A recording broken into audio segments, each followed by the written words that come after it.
coaching these managers for quite some time now, and it always goes back to the same element of their leadership, which is really the soft skill of communication and understanding that their communication is going to have an effect. So one of them in particular was kind of, a little bit overwhelmed with everything that she had to do, and there's loads going on. It's always busy. This is the thing, it's always busy. So when we started talking about her communication within certain meetings she needed to have with certain members of the team, she realized that actually the communication is kind of in passing, quickly, I'll do it next week, it's okay, she's fine for now. So everything really has no agenda and had no purpose she knows she needs to do a meeting, but she doesn't quite know why in some respect. Does that make sense? Yeah, no, it does, definitely. I mean, I think there's lots of managers out there in the same position, but I think that's probably because the owner hasn't given them enough training. Because it's also about how they present to the owner as well, how they present to the owner, how they present to the team. In terms of, when I say presenting, I mean preparing and taking a meeting, basically, and communicating, and what needs to be communicated and when. And I think I learnt that along the way when I took on and brought up a manager, because I was learning still at the time as to what I would want that manager to do, and what was I expecting? So I'd never had a manager, so what did I need from that manager? And by the time it came around, then I could be very clear. I want that manager to meet with me, once a week, to come with this kind of agenda. These are the discussion points, and we don't need to discuss in between because it's done then. And then, from then, that manager will then have these discussions with team members in monthly intervals, in team intervals, however it works as such.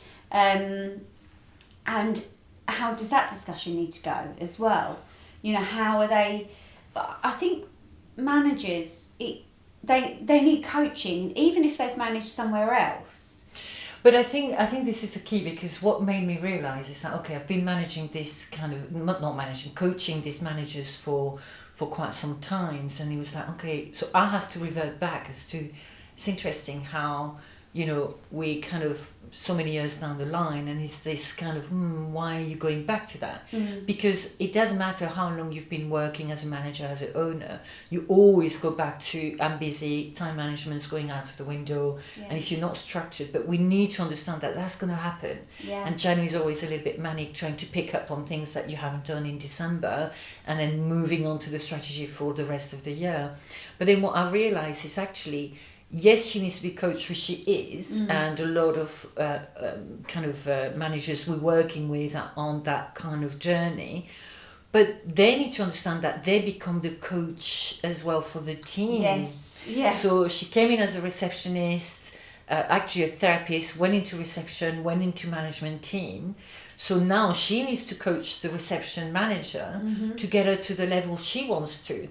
So the hat is actually slightly different, and I think it's when we talked last time where I realised actually it's a different connotation from going into a meeting in passing because I've got to have that meeting and I've got to find out I need to tell her X, Y and Z, to actually have I got a plan of action, just like I did with her. And we kind of realised actually you need to start coaching her to what you want, otherwise you're going to still be worried about reception. And then one of the things that came out of this meeting was very much, well, she keeps saying, yeah, but nothing is done. So it's like, do you remember when you was in that position where it was, yeah, but nothing was necessarily done because you were busy at reception level? And she was like, so everything's starting to click into mind of, what is the plan, I guess, for this new manager at reception level? Yeah, I think, and that is it, exactly like you said. You've got to... comes from the top, as always. You have to learn as an owner how to coach your team and what you want from your manager. And of course some people come to us, some people don't, or go elsewhere, whatever it is that they decide to do. Then the manager coaches alongside the owner, because actually then I think they're almost sort of the manager's telling the owner what they need, they're telling they're coaching each other in a sort of way, and then the manager then coaches the team then go on to coach the apprentices or whoever it may be. It is all a knock-on effect, so but it needs to be done right from the start, and it needs to be in a way that is very clear and consistent and concise, basically. And plan of action. And I think lately, talking to the managers that we've got on a management to leadership program, or talking to the owners that are wanting to learn on that leadership, is going in with an agenda, because otherwise we know and we do that. Yeah. You go into a meeting, if you've not got a plan, you're going to be chit-chatting about what's happened yesterday in God knows what TV series, which is some of your favourites. What happened there? And then next thing you know, the hours is gone, and then you feel you've wasted the time, but you haven't, because that's also necessary. But you've not got anything out of the meeting that actually is going to allow you to then carry on forward. Yeah, exactly. And I think the communication for me is just knowing what you need to communicate. When and what environment do you need to communicate that particular thing within? Because is it a team environment? Is it individual? Whatever it is. Do you have the set plan and the agenda? And are you consistent?